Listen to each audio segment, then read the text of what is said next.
Oke, Assalamualaikum warahmatullahi wabarakatuh. Kita masuk ke pertemuan ke-6 ya, Rahmat ya.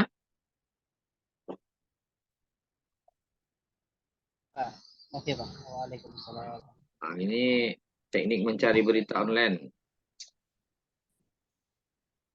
Jadi ini maksudnya mencari berita atau mencari sesuatu di berita online itu yang di websitenya berita online itu, bukan kita mencari berita di luar gitu, bukan mencari di Google gitu.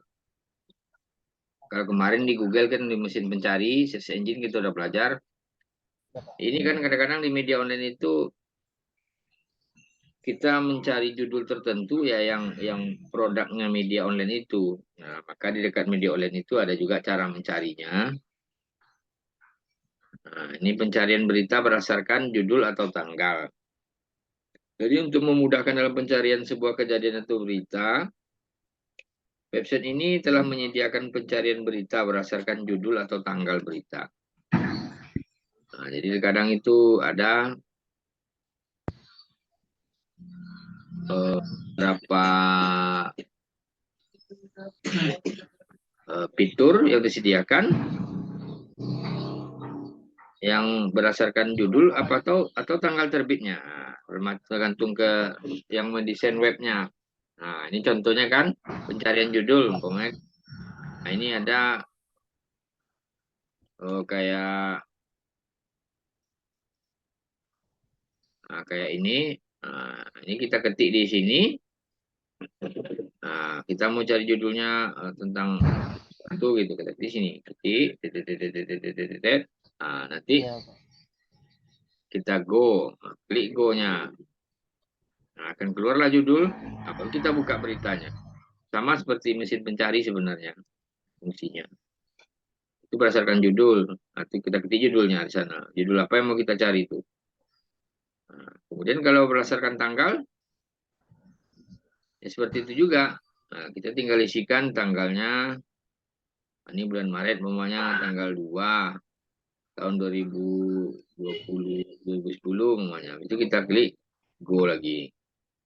Sudah akan keluarlah berita tanggal 10 berderet dan nanti bisa dibaca. Kemudian pencari berita berdasarkan kategori berita atau kanalnya.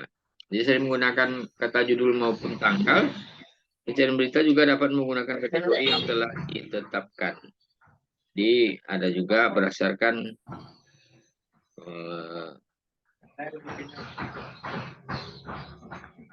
kategorinya, pokoknya kategorinya agama, lain-lain, pendidikan, contoh kategorinya agama, pokoknya berdasarkan lain-lain atau masa pendidikan. Kalau kita klik ini kategori pendidikan ya berita pendidikan, ada haji atau tata kelola, kategori umum, nanti akan keluarlah di berita online itu atau di media online itu berita-berita yang kita inginkan. Atau kalau kita suka olahraga, namanya kita pilih kategori berita olahraga. Jadi semua berita olahraga akan keluar dari yang terbaru sampai belakang yang lama-lama. Nah, kemudian dari pencarian berita online itu ada yang bertanyakan? Itu pencarian judul itu sama crop itu berbeda ya, Pak? Dia terkadang kalau kita pencet topik, dia banyak judul yang keluar. Tapi kalau kita udah pilih judul, biasanya sedikit pilihannya lagi. Kalau pilih topik kan lebih luas. Oh, Nah, ini terkadang pilihan topik. Kalau Chrome itu beda lagi, topik sama Chrome itu berbeda ya, Pak? topik sama apa? Sama pencarian Chrome itu berbeda ya? Itu bisa juga, topiknya itu bisa juga. Tapi terkadang eh, yang desain webnya namanya, yang tukang IT-nya itu, kadang dia kita pilih topik nggak terlacak terkadang. Kadang umpamanya kita pilih DPRD. Nah, maka Iya, Pak.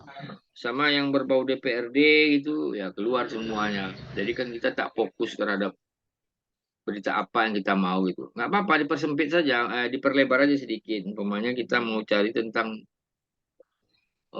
pilkada 5 tahun yang lalu umpamanya. Ah, iya, Pilkada, iya, Pak, iya, Pak, iya, Pak. kita ketik di sana. Dan ada juga Hmm. berita media online itu terkadang orang bagian IT-nya belum belum selesai sekali mendesainnya, terkadang agak susah juga mencarinya. Kadang nggak keluar, kadang ya itulah namanya IT kan. Kalau belum Hmm. sempurna, orang IT-nya bekerja kadang belum begitu maksimal. Tapi untuk media-media yang sudah lama itu biasanya karena file beritanya sudah banyak, nah, mereka biasanya fitur pencarian ini sangat dibutuhkan masyarakat. Apalagi dalam satu hari dia ngupdate berita mau ratusan, puluhan berita. Jadi berita itu sudah menghilang di halamannya tampilannya itu kan. Iya, Sementara iya, iya, Pak. kita mau cari berita tentang P3K namanya, ya harus kita ketik Iya, aja iya. P3K. Nah, akan keluarlah semua berita-berita P3K. Bukan, itu aja. Intinya sama dengan search engine itu yang mesin pencari itu. Sama dengan Google itu fungsinya sebenarnya. Tapi hanya ini untuk khusus untuk berita-berita yang ada di dalam website itu. Di website lain Hmm, enggak. gitu, Pak ya. Enggak, dalam website lain enggak akan muncul di situ. Iya, iya, iya, iya. Berita yang pernah diupdate oleh website tersebut. Nah, itu yang maksudnya pencarian berita itu. Oh, pencarian tuh Pak ya, dari mau dari tanggal 2009, 2004 ada tuh Pak ya. Ada sebagian website yang ada menyediakan tanggal, ada yang tidak, tergantung websitenya. Hmm, iya, iya, iya, iya. Mm-mm. Cuman biasanya ada indeks berita namanya. Itu akan lebih mempermudah. Dia sudah berurut hari ini, besok, kemarin, gitu. Berurut sekian minggu yang lalu. Ada juga Itu tergantung IT-nya. berita-berita yang lama-lama itu simpannya di website yang mana Pak gitu? Atau memang ada website khusus atau dokumen yang khusus gitu? Berita-berita lama itu disimpan di penyimpanan data namanya. Hmm, itu data khusus negara atau gimana Pak? Itu disewa biasanya. Pernah Hmm, pernah dengar namanya di Facebook itu Niagara Host? Pernah dengar? belum Pak. Nah, Niagara Host, hosting-hosting lain tuh.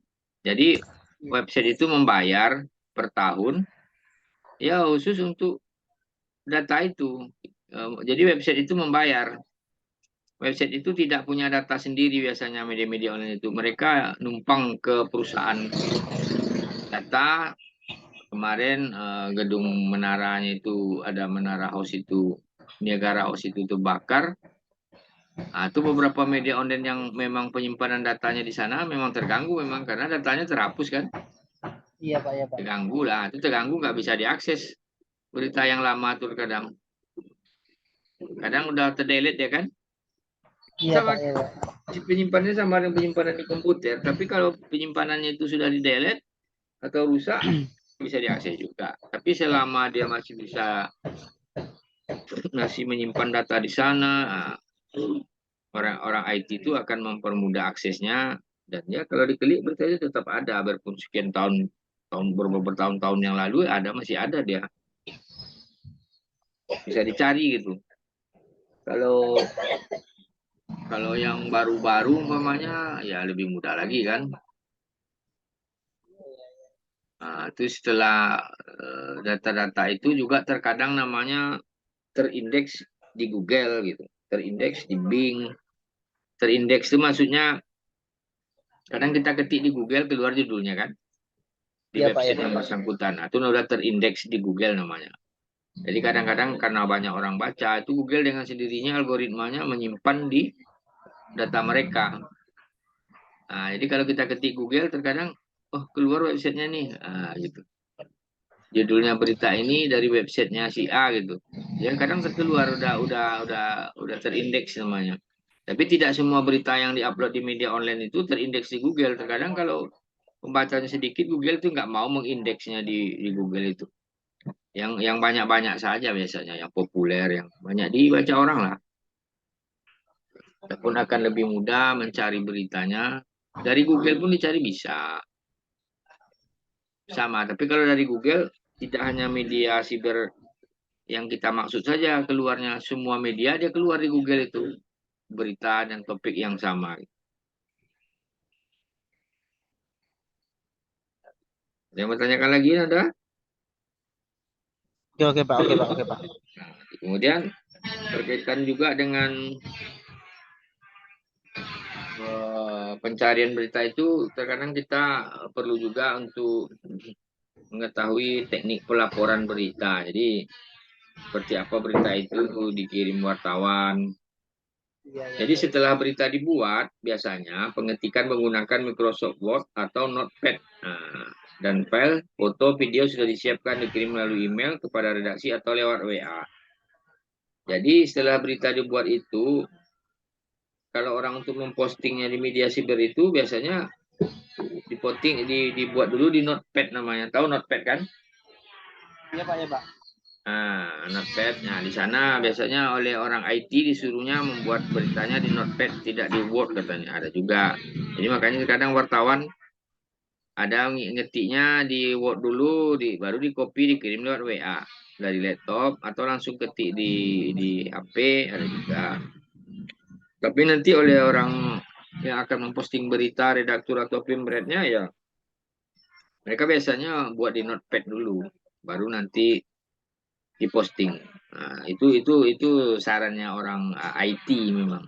Karena dari Notepad itu dia tidak akan ada embel-embel dan pengaruh-pengaruh lain, huruf-huruf yang liar segala macam. Nah, seperti itu. Kalau lewat Word biasanya masih ada gangguan-gangguan, tidak lancar dia. Jadi untuk foto tidak terlalu sulit mengirimnya. Biasanya media online kapasitasnya tidak perlu terlalu besar dan dikompres terlebih dahulu. Jadi kalau Oke Pak, media oke Pak. cetak kapasitas fotonya itu kalau bisa agak besar. Jadi kadang-kadang dia mau dicetak itu dia harus bersih fotonya kan. Iya Pak. Nah, mungkin 1 mega ke atas, 2 mega gitu. Nah, biasanya orang-orang kalau di media cetak mereka minta kapasitas foto yang lebih besar. Tapi kalau media online biasanya 670 piksel kali Iya ya tiga Pak, ya ratus Pak. tiga puluh delapan itu bisa tuh. Kan dikompres dulu. Ya, di foto-foto itu ada ukurannya Pak ya? Nah, biasanya kalau untuk media online kecil cuma 670 kali 338 piksel gitu. Iya. Kecil cuman, jadi 60 sampai 70 kilobyte cuman file itu. Ya senang Iya. bukanya, kalau terlalu besar nanti susah juga. Lama pula loadingnya di handphone kalau kita buka kan. Iya, iya, iya. Nah ini cara mengkompres foto, buka file, klik kanan, atau ini pakai Microsoft Office Picture atau program yang lain. Nah contohnya Webpack itu sudah langsung skalanya untuk website itu, media siber. Nah ini, ikuti aja langkah-langkah ini. Kalau mau ngompres foto, nah, jadi kalau sebaiknya dikompres dulu biar kecil filenya, nanti senang redaktur atau redaksinya mengupload. Nah, kemudian pilih file, save as. Save as, ketik nama file baru, pilih folder tempat penyimpanan baru. Setelah file dikompres, kita membuka email. Nah, pilih tulis. Jadi kalau dulu pengiriman berita pertama ada lewat fax, kemudian beralih ke email. Nah, sekarang orang banyak ngirimnya lewat WA saja lagi. Jarang ini email sekarang.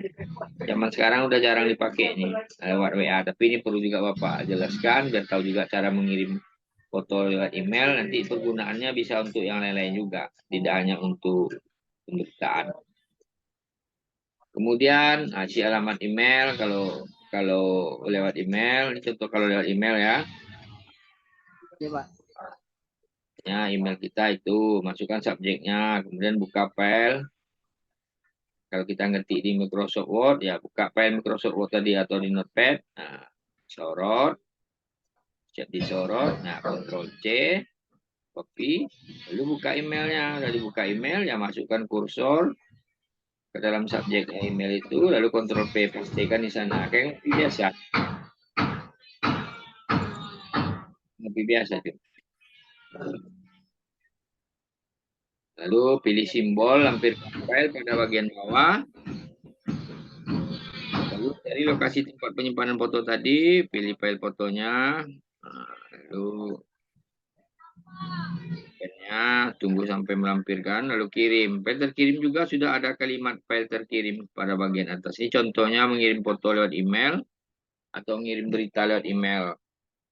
Nah, kalau dulu sekian tahun yang lalu rata-rata wartawan tuh ngirimnya lewat email karena dulu belum ada WA. Kalau sekarang semenjak ada WA, pertama sebelum WA itu ada BBM, BlackBerry Messenger namanya. Sudah jarang orang gunakan email untuk ngirim foto sama berita sama teksnya. Ada BBM aja. WA keluar ya BBM ditinggalkan lagi. Nah, ke depannya kita nggak tahu lagi ini seperti apa lagi teknologi dan aplikasi-aplikasi yang diciptakan orang untuk mempermudah. Bisa-bisa saja WA ditinggalkan lagi, kita tidak tahu kan. Kita ada lagi yang lain. Awal-awal WA ini dulu gratis, nggak memakai pakai data. Jadi sepuas-puasnya kita mau ngirim foto, mau chatting awal-awalnya itu WA itu gratis tuh. Awal gratis ya awal-awalnya Pak ya. Ya, Bapak mengalami dari WA berdiri sekian bulan. Ya ada bulanan juga lah gratis. Jadi orang akhirnya karena gratis itu orang terjebak kan. Iya Pak ya Pak. Gratis itu. Ini gratis ini katanya. Sedang kita mau chat-chat tak perlu pakai data katanya kan. Oh, setelah laris langsung diterapkannya berbayar lagi pakai data. Tapi orang udah terlanjur senang, ya orang nggak meninggalkan lagi. Karena ada beberapa kelebihan WA dari BBM, BlackBerry Messenger. BlackBerry Messenger itu file fotonya kecil cuma yang bisa dikirim, terbatas. Nah, kalau WA rupanya file foto yang dikirim itu filenya cukup besar. Lumayan lah. Bisa lah kalau kayak kita jurnalis atau wartawan itu filenya agak besar lah. Kalau BBM itu sangat kecil sekali. Kadang kalau dimuatkan berita dia kabur dia. Nah, kalau WA bersih, kemudian mengenai extensionnya JPEG macam-macam lah. Dia tidak JPG itu kalau WA tuh. Ada juga yang JPEG, nah, macam-macam. Tergantung settingannya aja. Tapi teknologi terus berkembang.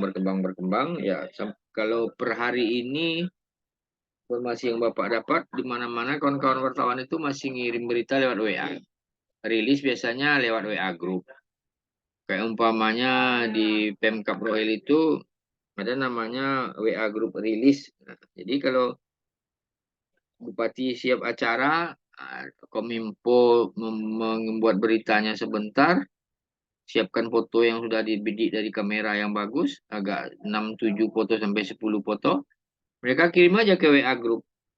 Jadi semua wartawan itu bisa mengutip. Maka jangan heran setelah rilis itu dikirim sejumlah media beritanya sama kan? Sering baca kan? Nanda satu berita di beberapa media beritanya sama kan? Sama Pak. Nah, sering itu karena dia sumbernya satu di rilis itu di WA Group itu, WA Group rilis. Begitu juga kalau di WA Group Polres. Kalau ada berita-berita kriminal, ini humasnya itu tinggal kirim aja di WA Group itu foto sama narasinya. Ya sudah, wartawan ngutipnya dari sana saja. Jadi wartawan itu kadang nggak perlu ke lapangan, cukup nunggu di rumah aja kan. Nah, seperti itu kondisinya sekarang gitu. Jadi Oke Pak. berkembang terus. Dan kalau mencari berita tadi ada judulnya, kategorinya bermacam-macam.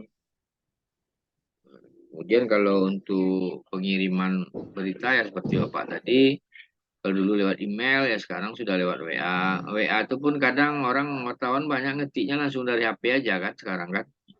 Iya Pak ya Pak. Duduk sebentar sambil meliput ketik. Ya, foto pakai kamera HP langsung kirim ke WA-nya orang redaksi. Nah, tapi nanti biasanya kalau lewat HP itu kadang-kadang tanda bacanya salah, huruf besar huruf kecilnya kadang semrautan. Nah, kalau Bapak merekomendasinya kalau mengetik berita itu harusnya di laptop atau di komputer. Karena di saat kita dilakukan uji kompetensi nanti, uji kompetensi wartawan oleh tim penguji dari Dewan Pers, itu yang diujinya kita melalui laptop, tidak dari HP. Lewat HP dia nggak mau tuh. Karena memang bekerja lewat HP ini nggak maksimal kan. Besar, Iya Pak. kecil. Dia suruh edit ini, suruh edit itu, ya nanti kalau lihat HP kapan selesainya. Ada juga tuh waktu beberapa berita terakhir Bapak tengok orang memaksakan lewat HP hampir tak lulus dia. Berkeringat dingin dia karena susah. Yang lain kan lewat laptop ngetiknya kencang, ini datanya udah lengkap. Nah, dia sibuk aja ngetik dengan tangan kecil gitu kan, dengan HP itu akhirnya susah. Jadi sebaiknya agar kita terbiasa, boleh kita ngetik-ngetik lewat HP. Tapi hanya untuk sementara saja, atau rekaman pakai AI yang Bapak bilang semalam tuh. Good App kan? Nah, rekaman itu di AI kan sebentar, keluarlah Susah teksnya kan? orang senang. Nah, habis itu edit lewat laptop. Jadi sebuah berita. Nah, umpama kita wawancara Pak Bupati, habis rekaman wawancaranya itu kita masukkan ke AI Good App semalam, keluarlah tagnya langsung diketik sendiri kan? Iya Pak. Kita tinggal edit aja lagi. Sudah dipermudah kerja wartawan sekarang. Hmm. Juga kalau kita mengutip dari YouTube, potong videonya, ambil yang itunya saja yang mau di Diberitakan transkrip, gitu ya Pak. Iya iya. transkrip ya keluarlah tagnya tuh. Iya iya. Jadilah sebuah berita yang istilahnya transkrip aja dulu, baru diedit. Oke Buatlah iya seperti Pak. kaidah jurnalistik pemberitaannya. Ada yang bertanyakan lagi, Nanda? Enggak Pak, enggak Pak. Kemudian ini kita nanti, ini kan pertemuan ke 6 ini kan. Iya Pak ya Pak. Yang Hmm. ketujuh lagi Pak ya. Yang ketujuh, yang ke-8 nanti kita jam 2 mulainya lagi ya. Iya jam 2 sekalian nanti informasi kawan-kawan kalau bisa digabung cepat gitu ya Pak ya. Ya, digabung jam 2 lagi pertemuan ke-7 ke-8, dan kemungkinan di saat habis yang ke-8 itu Bapak ngasih UTS UTS ya. Oke oke Pak. yang ke-8. Karena Oke Pak. habis pertemuan ke-8 itu ya dia tidak termasuk dalam jadwal perkuliahan. Kalau Bapak diluarkan itu, tapi Bapak selipkan saja. Jadi Oke oke Pak. absennya tidak masuk dalam UTS. Absennya berkuliah itu tetap 16. Nah, kalau Bapak seperti itu. Jadi bukan berarti teman ke-8 UTS masuk absen, tidak. Itu bagi Bapak itu berbeda. UTS itu bisa diselipkan saja kan. Hanya Oke nyambil. Pak. Kuliahnya Iya Pak. tetap. Materi yang kalian dapatkan ya tetap 16 kali pertemuan. Ini ini tentang teknik pelaporan berita dan pencarian berita di website bersangkutan itu. Bukan teknik mencari berita di mana mencari berita keluar, bukan itu. Itu kan biasa saja. Ini Iya iya iya. mencari berita di website tersebut. Mirip dengan mesin pencari. Iya Juga iya ini. Pak. Kayak di umpamanya media yang udah besar, detik.com.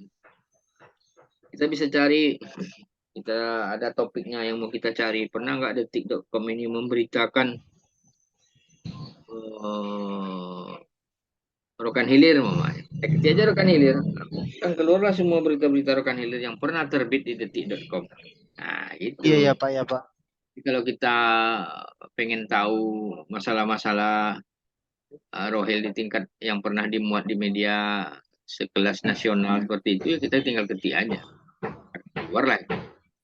Maka kita akan tahu, oh rupanya kasus ini, kejadian ini di Rohil pernah muat di berita nasional. Kan kadang kita waktu dia terbit itu kan kita nggak baca, kadang kan nggak tahu gitu. Cuman setelah dengan pencarian itu kita akan tahu kalau pernah terjadi A di Rohil dan pernah muat di media nasional dan dibaca seluruh Indonesia umpamanya. Pentingnya itu kalau kita mencari. Jadi kalau kita sebagai jurnalis online atau mempelajari jurnalistik online, ya kita tahu juga, nanti tanya orang, mana caranya mencari berita yang lama-lama itu di detik.com itu. Nah, bingung pula kita kan. Nah, ya ada tandanya di situ kayak bulat gitu tuh. Nah, ketik di situ. Berita apa Pak yang mau dicari? Nah, ketik lewat HP. Nah, habis searching kan, search kan, Iya cari Pak ya Pak. cari sih. Nah, keluarlah semua berita-berita yang di apa kan itu, di yang mau dicari itu. Hmm. Itu berita yang pamannya cari di YouTube itu Pak, itu di copy paste atau diambil itu boleh ya Pak ya? Boleh, asalkan kita sebutkan aja sumbernya dari YouTube mana gitu.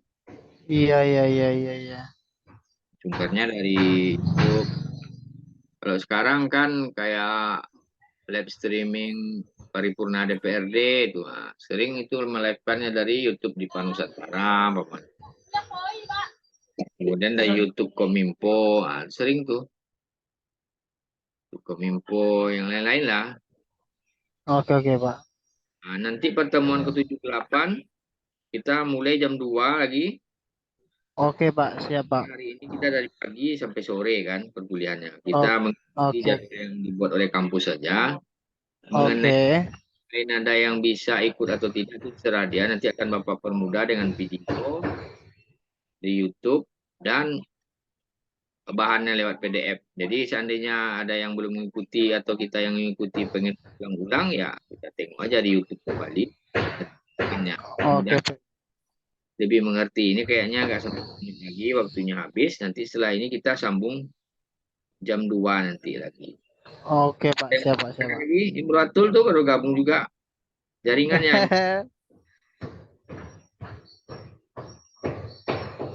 Ya, tapi nggak apa-apa. Jadi paling tidak kan nanti bahan PDF-nya Bapak kasih.